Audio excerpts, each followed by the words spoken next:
Welcome to my YouTube channel maths with PB sir. আজকে একটি গুরুত্বপূর্ণ খবর এবং এসএলএসটি 2025 নম্বর মামলার একটি আপডেট নিয়ে এই ভিডিও।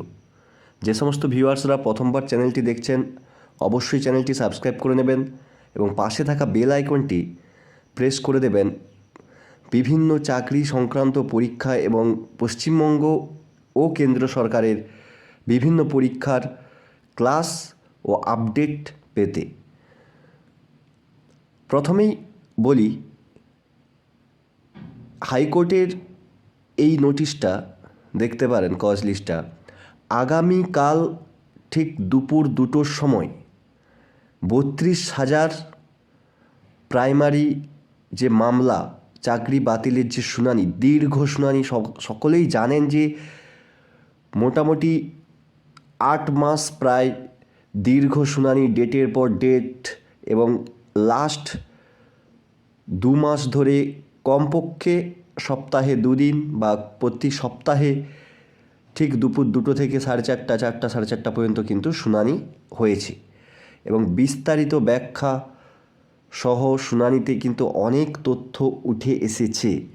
সেই সমস্ত তথ্য বিশ্লেষণ আশা করব 12 নভেম্বর লাস্ট শুনানি হয়েছে এবং 12ই ডিসেম্বরের মধ্যে রায় এসে যাওয়ার কথা ছিল। সেই মতোই 3 ডিসেম্বর কিন্তু রায় প্রকাশিত হতে চলেছে। এই রায়ের ভবিষ্যৎ কি সেটা নিয়ে লিগ্যাল পয়েন্ট, অনেক আর্গুমেন্ট, সব কিছু হয়েছে, সেটা নিয়ে আমি কিছু বলবো না। অবশ্যই যে সমস্ত শিক্ষকরা রয়েছেন, বিশেষ করে যোগ্য শিক্ষক যারা দুর্নীতির সাথে যুক্ত নয়, তাদের চাকরিটা থাকুক, এটাই আশা করব।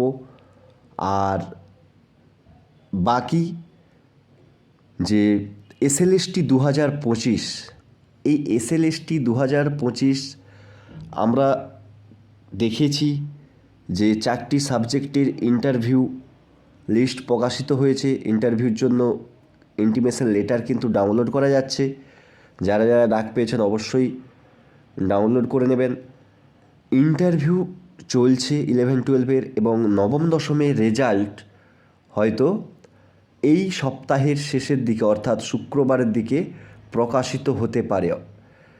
এটা একটা খবর, যদিও সত্য কিনা, অথেন্টিক কিনা বলা যাচ্ছে না, তবে এই সপ্তাহে মধ্যেই প্রকাশ হওয়ার কথা এবং তা শুক্রবার হতে চলেছে। এটাই আপাতত খবর। তো এই সকলের মধ্যেই কিন্তু একটা জিনিস যেটার দিকে সকলের নজর, যে হাইকোর্টে মহামান্য বিচারপতি অমৃতা সিনহা ম্যাডামের বেঞ্চে যে 10 নম্বর এক্সপিরিয়েন্স মার্কস, এই মার্কসটা দেওয়াটা কতটা যুক্তিযুক্ত সেই নিয়ে কিন্তু মেনকা গুরুস্বামী, যেটা আনটেন্টেড টিচারদের উকিল যিনি রয়েছেন, উনি কিন্তু যথেষ্ট ব্যাখ্যা করে বুঝিয়েছেন এবং বিচারপতি মহোদয়াও কিন্তু 9-10-এ যারা টিচার তাদেরকে 11-12-এ 10 নাম্বার দেওয়াটা কতটা যুক্তিযুক্ত এই নিয়ে কিন্তু কমিশনের কাছে জবাব চাইবেন আগামীকাল। এটা কিন্তু এটার দিকে সকলেই নজর থাকবে যে এইটা কতটা যুক্তিযুক্ত, 9-10-এর মার্কসটা 11-12-এ দেওয়া। এবং এটা যদি হয় তাহলে বিভিন্ন এক্সপিরিয়েন্সের মার্কস কিন্তু টিচারে দেওয়া যাবে। এটা নিয়ে কিন্তু একটা আর্গুমেন্ট হয়েইছে, অলরেডি আর্গুমেন্ট হয়ে গিয়েছে।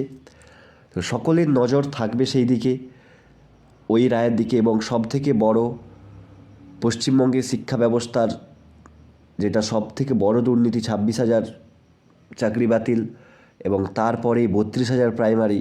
যদিও এই 32,000 প্রাইমারিতে টেকনিক্যাল বা বলা চলে, সেটা শুনানিতেই জানা গেছে যে অ্যাপটিটিউড টেস্ট এই সংক্রান্ত একটা ব্যাপার রয়েছে। তো সেই নিয়ে আশা করব রায় ভালোর দিকেই আসবে। সকলের নজর আগামীকাল হাইকোর্টের দিকেই থাকছে।